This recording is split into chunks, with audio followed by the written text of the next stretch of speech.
The Panama Canal was built for Panama গ্রিনল্যান্ডের দখল নিয়ে রীতিমতো গর্জে উঠেছেন মার্কিন প্রেসিডেন্ট ডোনাল্ড ট্রাম্প।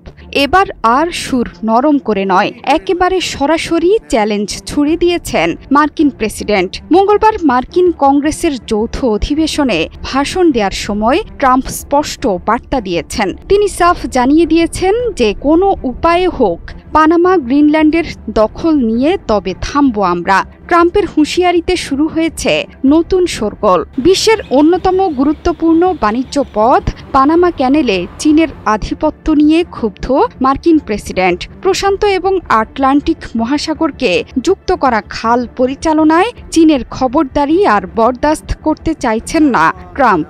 এক্ষেত্রে পানামা প্রশাসন যদি সঠিকভাবে খালটি পরিচালনা করতে না পারেন তাহলে সেটি আমেরিকা ফিরিয়ে নেয়ার দাবি জানাবে। তবে ট্রাম্পের সেই প্রস্তাব খারিজ করে দেয় পানামা সরকার। এই প্রসঙ্গেই কড়া সুরে ট্রাম্প বলেন, আমাদের নিরাপত্তার খাতিরেই আমরা পানামা খাল পুনরুদ্ধার করব এবং সেই কাজ আমরা ইতিমধ্যেই শুরু করে দিয়েছি। পাশাপাশি ট্রাম্প বলেন, এই খাল মার্কিন প্রশাসন পানামা সরকারকে মাত্র $1 দিয়েছিল, তবে সেই চুক্তি লঙ্ঘন করা হয়েছে।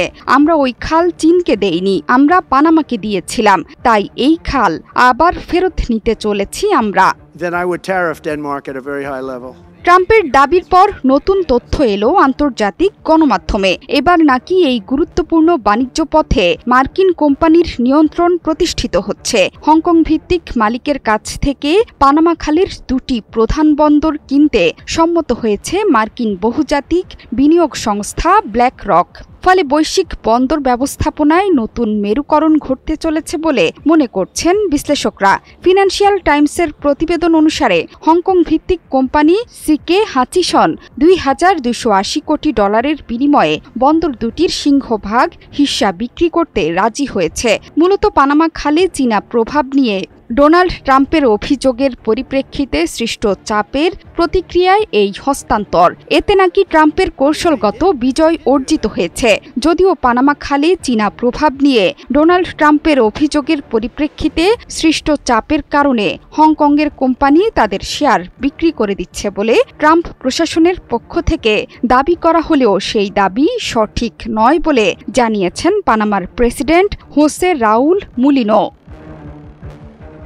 পানামা সরকার বলছে, পানামা খালের সম্পূর্ণ নিয়ন্ত্রণ তাদের হাতেই রয়েছে। হংকং ভিত্তিক গ্রুপের বন্দরের পরিচালনা কখনোই জলপথের ওপর নিয়ন্ত্রণ প্রতিষ্ঠা করে না বলেও জানানো হয়েছে। তাই একটি মার্কিন কোম্পানির কাছে বিক্রির মাধ্যমে যুক্তরাষ্ট্রের পুনরুদ্ধারের দাবি করার কোনো ভিত্তি নেই। পানামা সরকার এই বিক্রিকে একটি বেসরকারি লেনদেন হিসেবেই দেখছে। 1914 সালে আমেরিকা এই খাল নির্মাণের পর দীর্ঘ বছর পানামা ও আমেরিকা যৌথভাবে খালটি পরিচালনা করে। পরে 1999 সালে খালটি পুরোপুরি পানামা সরকারের হাতে তুলে দেওয়া হয়। উত্তর ও দক্ষিণ আমেরিকার মধ্য দিয়ে নির্মিত 2 মহাসাগরের সংযোগ পথ পানামা খাল বিশ্ব বাণিজ্যের এক গুরুত্বপূর্ণ মাধ্যম। পানামা খালের পাশাপাশি গ্রিনল্যান্ড নিয়েও উচ্চকণ্ঠ মার্কিন প্রেসিডেন্ট। তিনি বলেন, যে কোনো উপায়ই হোক গ্রিনল্যান্ড আমরা পাবই। গ্রিনল্যান্ডের জনগণের উদ্দেশ্যে ট্রাম্পের বার্তা, আপনাদের সুন্দর ভবিষ্যতের স্বপ্নকে আমরা সমর্থন করি, যার জন্যই আপনাদের আমেরিকায় স্বাগত জানাচ্ছি। জাতীয় নিরাপত্তা এমনকি আন্তর্জাতিক নিরাপত্তার স্বার্থে গ্রিনল্যান্ড আমাদের প্রয়োজন এবং যে কোনো উপায়ই হোক গ্রিনল্যান্ড আমরা নেবই।